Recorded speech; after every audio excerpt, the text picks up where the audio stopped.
فقد قال رسول اللہ صلی اللہ علیہ وآلہ وسلم فاطمۃ بضعۃ منی.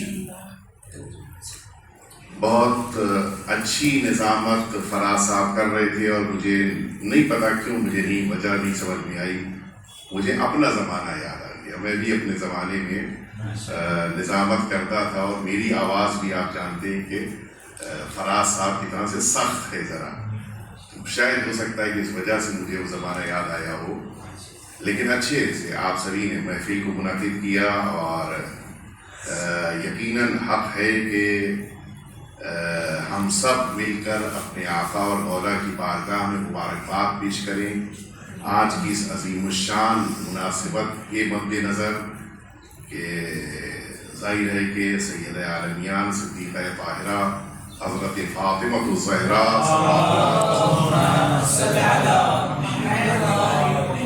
آپ کی ولادت باسعادت ہے. اور بس 1 گھنٹہ تو نہیں لیکن 2-3 جملے کہہ کر میں اپنی بات کو جلدی سے مکمل کروں گا. جناب سیدہ کی ولادت خود ایک معجزاتی ولادت ہے اور عام طور پر اس عنوان سے گفتگو کم ہوتی ہے.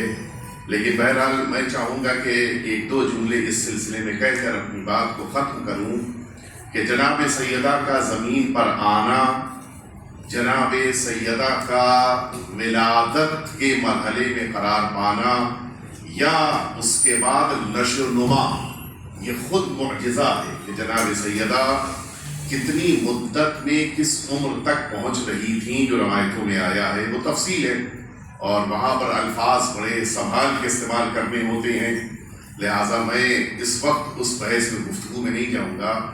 اللہ نے 2 عطا اپنے پیغمبر سے مخصوص قرار دی ہیں، لیکن ان دونوں عطاؤں کا انداز مختلف ہے. میں وہی بات کہہ رہا ہوں کہ جو اپنے طالب علمی کے دور میں نے کہی تھی نظامت کے دوران، کہ اللہ نے قرآن کے لیے لفظ ایتا استعمال کیا ہے. لقد آتیناک سبعا من المثانی والقرآن العظیم. قرآن مجید کے لیے قرآن مجید نے اللہ نے لفظ ایتا استعمال کیا. جناب سیدہ کے لیے لفظ عطا استعمال کیا.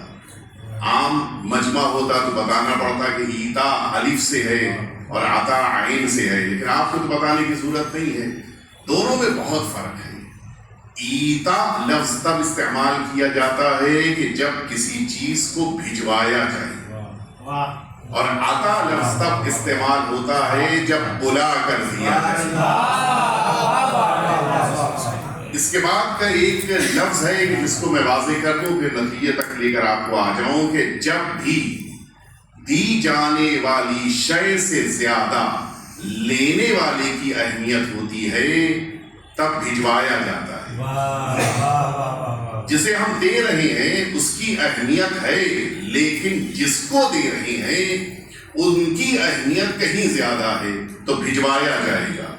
لیکن اگر دی جانے والی شے کی اہمیت زیادہ ہو تو بلا کر دیا جاتا ہے. اللہ نے قرآن بھجوایا ہے، سیدہ کو بلا کر دیا.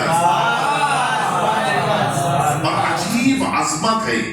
قرآن مجید بھی عرش سے آ رہا ہے، سیدہ بھی تشریف لا رہی ہیں. لیکن دیکھیے درجات ہوتے ہیں. میں خدا نخواستہ کسی مقابلہ آرائی میں کسی توہین کا موجب نہ قرار پاؤں، لیکن حقیقت یہ ہے کہ جو شرف اور درجہ ایک نبی کا ہوتا ہے وہ ملک کا نہیں ہے. بہرحال چاہے وہ سید الانبیاء ہوں، لیکن ان کا مقابلہ کسی نبی سے نہیں ہو سکتا. تو سید الانبیاء سے کیا ہوگا؟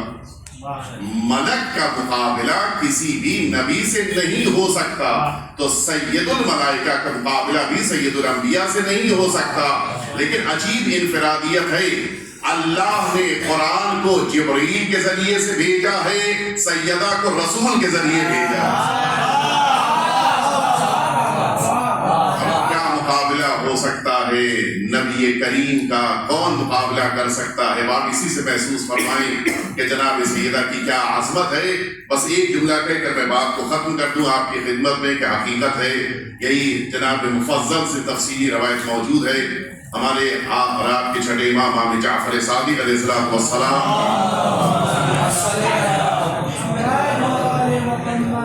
پہلے رکھی مل جاتی اشعار تو میں پڑھ دیتا اپنے نام سے. جناب مفضل سے جو آقا نے جناب سیدہ کی ولادت کے موقع کے واقعات بیان فرمائے ہیں، اس میں ایک جملہ ہے کہ جب جناب سیدہ دنیا میں تشریف لائیں، تفسیر ہے اس پوری روایت کو میں نہیں پڑھوں، بیان الفاظ میں موجود ہے، وہاں بیچ میں ایک لفظ ایک جملہ استعمال فرمایا مولا نے کہ جب جناب سیدہ تشریف لائیں تو آپ کے وجود کا نور، سنیں عرفان صاحب، آپ کے وجود کا نور کیا ہوا؟ اس طرح سے ساطع ہوا کہ آپ نے فرمایا کہ حتی دخلا بیوتات مکہ، مکے کے گھروں میں اندر داخل ہوا ہے.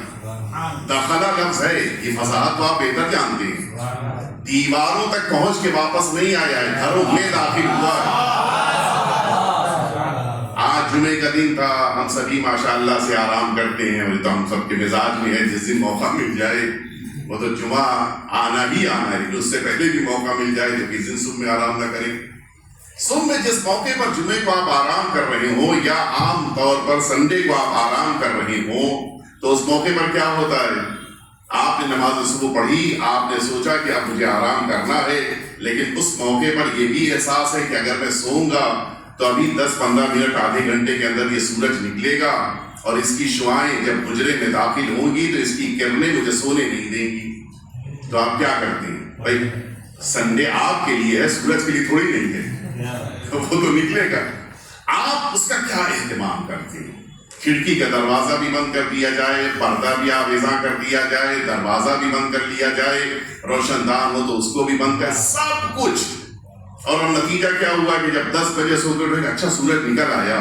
بھائی 10 بجے نہیں نکلا ہے، وہ 6:45 بجے نکلا تھا. توجہ ہے نہیں؟ ہوا کیا؟ سب سے زیادہ یہ سولر سسٹم اسٹرانگ ہے، سب سے زیادہ مضبوط یہ سورج ہے. آپ اتنی ٹیوب لائٹس یہاں پہ روشن کیے ہوئے ہیں، لیکن اگر سورج کی روشنی کے سامنے اگر کوئی وقت نہیں ہے. اتنا قوی ہونے کے باوجود اس آفتاب کو آپ پردے کے ذریعے سے روک سکتے ہیں، دیوار کے ذریعے روک سکتے ہیں، چھت کے ذریعے روکا جا سکتا ہے. کھڑکی کا ایک لکڑی کا معمولی قسم کا یہ لکڑی کا ٹکڑا اس سورج کی کرنوں کو روک لیتا ہے. آپ نے محسوس فرمایا. اور وہ روایت کیا کہہ رہی تھی کہ جناب سیدہ کا نور گھروں میں داخل ہوا، جبکہ گھروں میں چھت موجود ہے، دیوار موجود ہے، دروازہ موجود ہے، پردے موجود ہے. مجھے جملہ کہنے دیجئے، اس کے معنی ہے سورج کی شعاعوں کو روکا جا سکتا ہے، نور زہرا کو نہیں روکا جا سکتا.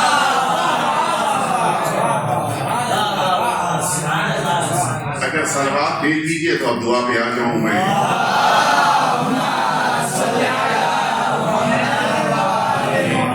اب تو یہ تھا کہ ہمارے سب برادران موجود ہیں، یہ دعا کرتے، لیکن بہرحال کسی ایک نے بھی اگر دعا کی اور بقیہ نے آمین کہا تو یہ اجتماعی دعا ہوگی انشاءاللہ. الہی بحق الزہرا وعلیہا وبعلہا وبنیہا والسر المستودع فیہا ان تصلی علی محمد و آل محمد. پروردگار ہم سب کے آقا اور مولا کے ظہور میں تعجیل فرما. پروردگار ہم سبھی کو حضرت کے خدمت گزاروں میں شمار فرما. پروردگار ہماری یہ عبادت جناب سیدہ کا یہ جشن ہم سب سے قبول فرما. پروردگار میدان محشر میں جناب سیدہ کی شفاعت عطا فرما. پروردگار وہ تمام مؤمنین جو بیمار ہیں جناب سیدہ کے صدقے کو انہیں شفا عطا فرما.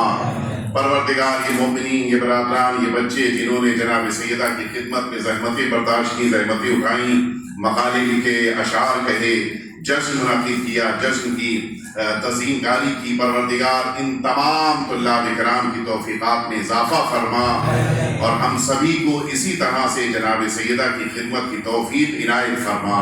وصلی اللہ علی سیدنا محمد وآلہ الطیبین الطاہرین.